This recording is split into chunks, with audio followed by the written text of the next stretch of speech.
AIDS यानी कि ads. आपको बहुत सारी चीज़ें एड्स के बारे में मालूम होगा, पर कुछ आज नई चीज़ें हम एड्स के बारे में जानेंगे।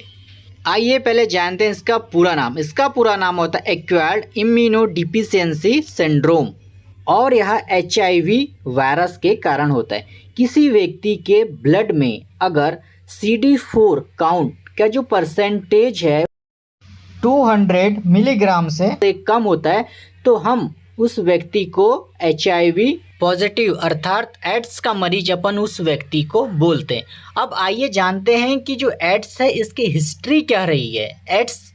एड्स हमारे अर्थ से विभिन्न प्रकार के देशों में कैसे फैला। तो कुछ जानकारों का कहना है कि एक चिंपांजी विशेष प्रकार की बंदरों की जो प्रजाति होती है उनमें यह एड्स के वायरस देखे गए। एड्स का सफ़र बंदरों से शुरू होकर इंसानों में आने का प्रमुख कारण था कि अफ्रीकन कंट्रियों में बंदर का शिकार करके उनका मांस खाया जाता था। अब एड्स का अफ्रीका से लेके भारत में इसका कैसा प्रकोप बढ़ा, कैसे इसका सफ़र हुआ। भारत की आज़ादी के पहले भारत ब्रिटिश का गुलाम था और साथ ही अफ्रीका भी। अब भारत के कुछ लोग अफ्रीकन कंट्रियों में सेना में सम्मिलित थे।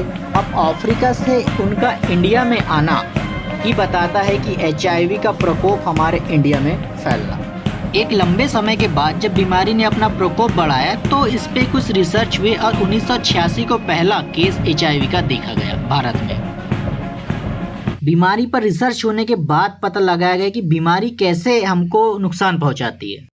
अब HIV वायरस हमारे बॉडी में इंटर होके हमारी ब्लड स्ट्रीम में जो मौजूद WBC है, जिनका काम रोग प्रतिरोधक क्षमता को मेंटेन करना है, बना के रखना है, उसी को डिस्ट्रॉय करती है और सेल्स की कोशिका के DNA को परिवर्तित कर देती है। DNA कमज़ोर हो जाता है और नई कोशिका को डेवलप करने में असमर्थ हो जाता है। अब इस प्रकार से शरीर में वायरस का प्रकोप बढ़ने से विभिन्न प्रकार के लक्षण उभर के आते हैं। वायरस का प्रकोप बॉडी में बढ़ जाता है तो विभिन्न प्रकार के लक्षण कुछ इस प्रकार होते हैं: सर दर्द और रात में पसीना आना, मुंह में छाले, ठंड लगना, थकावट, बुखार, गले में खराश, हाथ पैर में सूजन, चट्टे आना, इन्फेक्शन जल्दी हो जाना। अब आगे देखेंगे कि यह बीमारी कैसे एक व्यक्ति से दूसरे व्यक्ति में ट्रांसमिट होती है, मतलब स्प्रेड होती है, फैलती कैसी है। तो पहले वैक्सीन लगाने के लिए एक ही निडल का उपयोग किया जाता था, जिसके कारण यह निडल संक्रमित होकर बीमारी फैलाती थी। साथ ही असुरक्षित यौन संबंध, साथ ही गर्भवती महिला अगर एड्स से पॉजिटिव है तो उनके होने वाले संतानों में भी यह बीमारी जाती है। साथ ही हम देखते हैं कि संक्रमित ब्लड ट्रांसफ्यूज़न से भी यह बीमारी होती है। और कुछ मिथ्य बातें जिससे यह बीमारी नहीं फैलती। साथ में खाना खा लेने से, नहाने से, छुआछूत से जागरूक रहे, सतर्क रहे। साथ ही जानते हैं कि भारत में अभी तक कितने केस नोट हैं।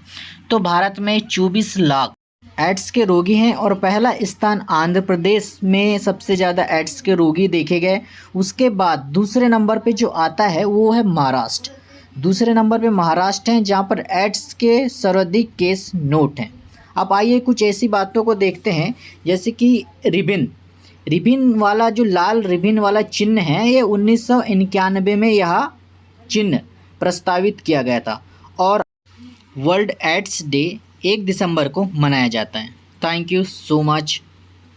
जानकारी अच्छी लगी हो तो चैनल को सब्सक्राइब करिएगा और इसी प्रकार के कंटेंट देखने के लिए बेल आइकन प्रेस कर दीजिएगा। मिलते हैं अगली वीडियो में नए नॉलेज के साथ। Thank you so much.